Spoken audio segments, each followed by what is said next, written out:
For a little more than an hour now, the blockade has been real, active, and according to the White House, fully underway. The message coming out of Washington this morning is that there has been a notable shift from what was telegraphed in the initial announcement. What started as a sweeping maximalist declaration, something that sounded like it could freeze nearly all maritime traffic across the Gulf, has now been narrowed to a more targeted approach.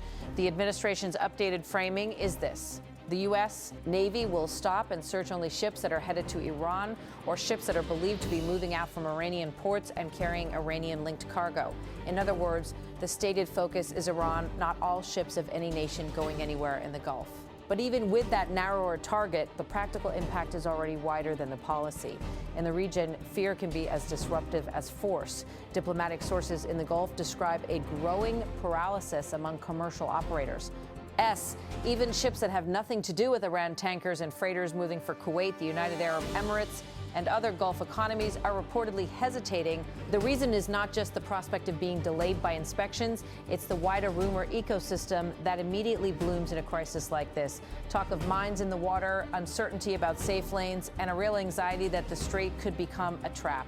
And that matters because it undercuts one of the key rationales for the blockade as it's being pitched, that this is controlled, targeted pressure that spares neutral commerce. The reality, at least in the early hours, is that commerce is spooked across the board.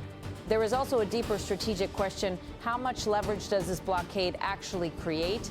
Iran, by design and by necessity, is not the same Iran that it was during earlier cycles of sanctions and maritime pressure.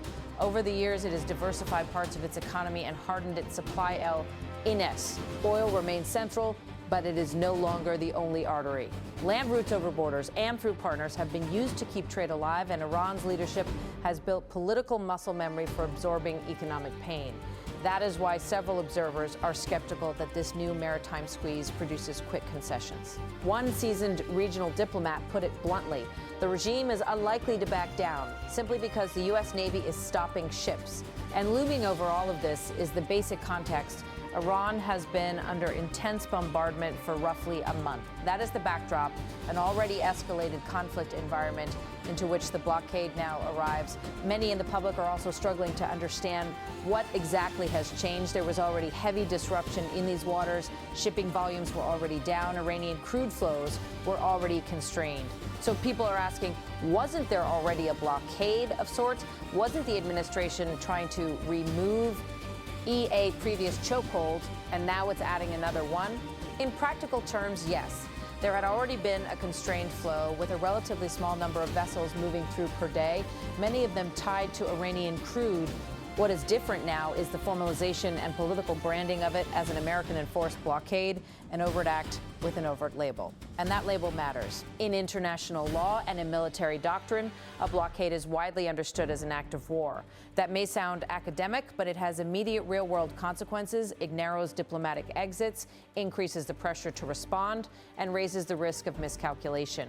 This morning, one of the most striking political features of the move is how isolated the United States appears. Key European allies, countries the White House would typically expect to join maritime enforcement efforts, have publicly signaled they will not participate. The UK and Spain have been specifically mentioned as refusing to assist, and the White House, when pressed for a clear list of partner countries that will help enforce the blockade, has so far not produced one.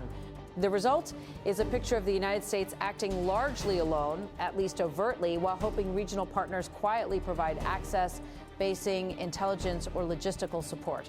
But those quiet relationships are complicated, too. Gulf states face their own public opinion pressures and security risks. If they are seen as actively enabling an American blockade of Iran, they become more direct targets in whatever retaliation follows.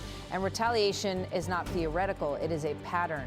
Over the last 5 to 6 weeks, as pressure has intensified, Iran has repeatedly answered with asymmetric strikes, drones, missiles, cruise missiles, often aimed not only at U.S. assets, but at U.S. partners in the region. The logic is simple. If Iran cannot reach Washington, it will reach what Washington values and protects in the region. That is why analysts believe a blockade will likely produce a response that is familiar rather than novel: increased strikes on regional partners, heightened threats to shipping lanes, and possible escalation toward Israel. Israeli officials and regional security services have already been signaling concern that Iran is preparing a significant offensive response, whether that means direct launches, proxy activity, or maritime sabotage, the warning signs are now part of the daily rhythm of this conflict. And the U.S. president has continued to issue threats at a rapid pace, warnings about Iranian fast attack craft, promises of overwhelming force, and claims that American pressure will bring Iran back to the bargaining table. One of the president's key arguments is that maximal threats force negotiations. In his view, earlier language and earlier escalation produced results, and he insists Iran has not truly left the negotiating track. He said that statement got them to the bargaining table. HE followed with an emphatic repetition meant to convey certainty, not nuance. He said they haven't left, but there is significant disagreement among experts about whether Iran is negotiating because it feels time and geography are now working in its favor. Some analysts argue Iran believes it is winning or at least improving its strategic position, particularly around the Strait of Hormuz. Control in this context does not necessarily mean physically holding territory. It can mean the ability to credibly threaten shipping and impose economic costs. If commercial traffic becomes too risky, the effect is similar to closure, even without formal closure. And this is where the blockade may become paradoxical. If Iran is already effectively choking the strait through threats, mines, drones, and missiles, then a U.S. declared blockade becomes less a new tool and more formal escalation that invites formal counter-escalation. As the military picture builds, the practicalities of enforcement come into focus. Naval officers and defense analysts note that the U.S. Navy has the capability to maintain a blockade and to keep channels of safe passage open, especially with destroyers and mine countermeasure assets.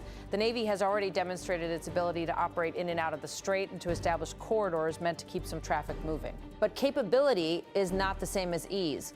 A blockade is not a switch you flip. It is a sustained operation requiring ships, aircraft, intelligence boarding teams, rules of engagement, clear legal authorities, and a constant readiness for escalation. It also requires time to map threats, hunt mines, patrol routes, and reassure insurers and shipping companies that a corridor is truly safe.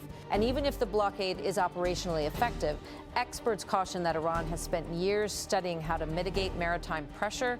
Oil is fungible, cargo can be rerouted, buyers can disguise origin, trade can move over land. The blockade increases friction, raises cost, and adds uncertainty, but it does not necessarily create a clean-off switch for Iran's economy. So the question becomes, what is the political objective? If the objective is to impose maximum pressure and signal dominance, we decide what comes through and what doesn't, then a blockade serves as a statement of initiative. It tells Tehran and the world that Washington intends to control the tempo. But if the objective is quick concessions, rapid movement on uranium access, inspections, or broader strategic demands, then this tool may not match the timeline Iran has shown it can absorb pain and still escalate. And now, as if the regional dynamics were not complex enough, a new factor is breaking through in reporting. China, U.S. intelligence reporting first circulated publicly through major media, indicates Beijing is preparing, not yet executing, to send shoulder-fired anti-aircraft missile systems to Iran. These are the kind of weapons that can be used against low-flying aircraft and helicopters, particularly in the context of search and rescue operations or close air support missions. Even the possibility of such a transfer carries weight because the conflict has already produced incidents where American aircraft were brought down, events that shook the assumption of uncontested U.S. air dominance and forced significant rescue efforts. If China were to provide those systems and they were used successfully against U.S. aircraft, it would represent a major escalation, not only militarily but geopolitically. It would be a signal that China is willing to materially increase the cost of American operations in a live war zone. Why would China do it? The immediate answer is energy and influence. China has long-standing economic links with Iran, and Iranian oil remains part of the broader global energy picture. But the bigger answer is strategic. China benefits if America. ICAN power looks erratic, costly, and isolating, particularly if Washington appears to be alienating allies while pursuing a war plan that does not produce clear outcomes. If the United States fails to secure key objectives, preventing Iranian nuclear progress, controlling escalation in the strait, maintaining a united coalition, then China gains relative advantage, not because China wins the war, but because the U.S. looks weaker, less predictable, and less capable of organizing the international system.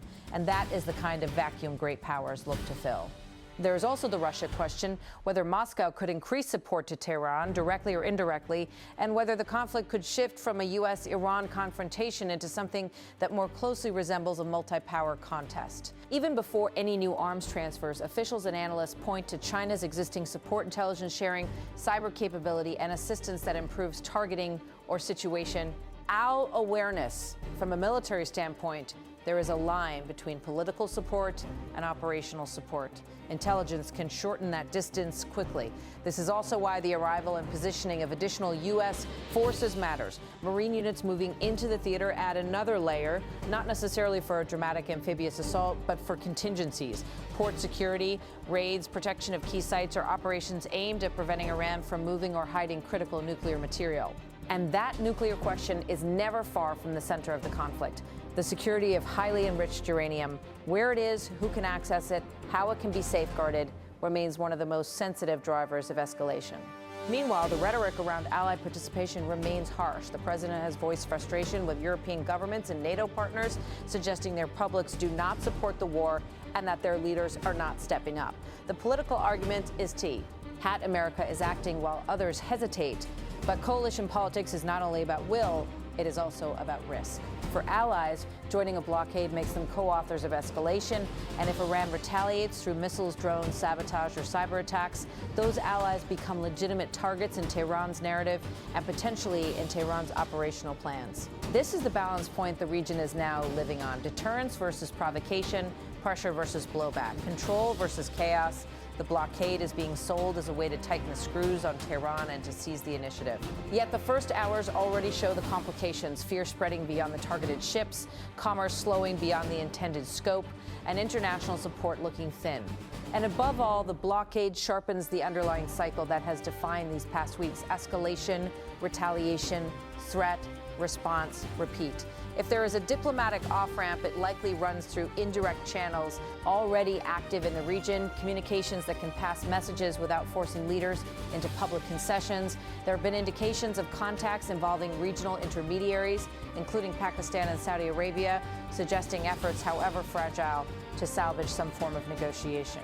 But even optimistic assessments caution that the issues on the table are vast and would take time: nuclear safeguards, maritime security, regional strikes, proxy forces, sanctions, and guarantees. In the meantime, the blockade is real. The ships are watching. The insurers are calculating. The regional militaries are on edge. And Tehran is deciding what it believes it must do to prove it cannot be strangled.